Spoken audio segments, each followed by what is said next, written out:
सुधांशु त्रिवेदी जी। हाँ, बहुत पता है, विचार से सब कुछ मेरे पता है। विचार से इस प्रकार के दयनीय सब कुछ तर्क पता है। नहीं हम तो देने प्रधानमंत्री का चाहिए। बयान तो सुन भारत लिए, के तो इससे तमाम ज्यादा बेटे और क्या ब्रिटिश पता फौज में भी काम कर रहे थे। इसका मतलब वो ब्रिटिश फौज हमारी नहीं हो गई थी जनाब। जलियांवाला बाग में भी गोली चलाने वालों में मेजॉरिटी इंडियन सैनिक थे। इसलिए यह तर्क मत दीजिए कि वो वहां काम कर रहे हैं, वो भारतीय नागरिक हैं। वो एक अलग पक्ष है। मगर हम यह बात बताना चाहते हैं, देखिए कितनी मजेदार बात है। ये दोनों पार्टियां जो साथ दे रही हैं, इन दोनों का कैरेक्टर देखिए पहले। एक तो मुझे संजय सिंह जी की पार्टी, ये वो पार्टी है आरोप लगते ही इस्तीफा देना चाहिए, और क्या धुरंधर तरीके से, निर्लज्जता से भ्रष्टाचार के आरोपियों के पक्ष में आकर ऐसा कवर फायर देते हैं कि लगता ही नहीं कि सिर्फ 10 साल पुरानी बात है। अन्ना आंदोलन में जब इस समय दिल्ली के रामलीला मैदान में तिरंगा झंडा लहरा लहरा कर कह रहे थे कि बिल्कुल सारी संसद चोर है, भ्रष्टाचारियों के ऊपर आरोप लगते ही वो होना चाहिए, लोकपाल होना चाहिए, एक एक करके संजय जी, संजय जी एक एक करके। बिल्कुल दिख गया क्या होता है। अब एक और, अब अपने अपने टर्न पे बोले मान्यवर, आप दोनों लोग बोल चुके।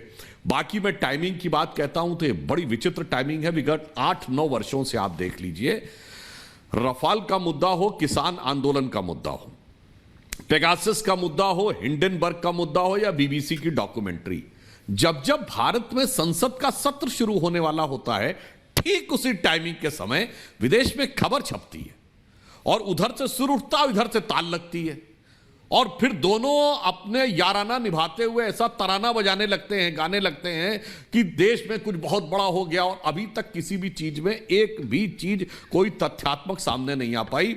तो शक इस बात के ऊपर होता है, और दोनों में साम्य भी है। एक के नेता आचार्य प्रमोद कृष्णम जी की पार्टी के नेता सबसे ज्यादा वैश्विक भ्रमण करने वाले नेता हैं, और विश्व के भिन्न भिन्न देशों से जाकर भारत के बारे में जो जो आलोचना करनी है ज्ञान दे के आए हैं, जबकि वो राष्ट्राध्यक्ष नहीं है, फिर भी सबसे ज्यादा भ्रमण करने वाले। मेरे विचार से भारत के इतिहास में बगैर प्रधानमंत्री या राष्ट्रपति हुए या विदेश मंत्री हुए सबसे ज्यादा विदेशी भ्रमण करने वाले नेता हैं। विदेश से उनका अगाध लगाव है। संजय सिंह जी की पार्टी तो वो है।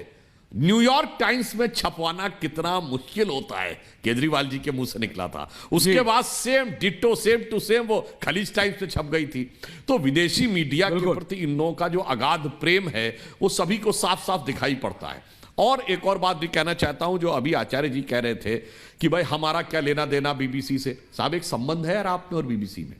जैसे जब आप हम लोगों से 1947 से पहले की बात पूछते हैं और हम कहते हैं कि हम तो जनसंघ के रूप में अस्तित्व में 51 में आए थे, तो आप लोग कहते नहीं आपका मात्र संगठन आरएसएस तो था उस समय। हाँ, हम कहते हैं हमारा मात्र संगठन आरएसएस था, मगर कांग्रेस का मात्र संगठन कौन था? ब्रिटिश सरकार।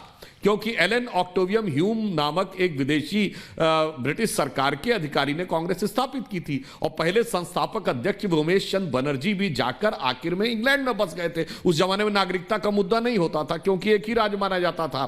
तो बीबीसी का भी मात्र संगठन ब्रिटिश सरकार है, कांग्रेस पार्टी का मात्र संगठन भी ब्रिटिश सरकार है। तो इस आधार पर तो आप लोग मौसेरे भाई हुए, इसलिए सब एक दूसरे का साथ देने में लगे हुए हैं। यह पूरी तरीके से बिल्कुल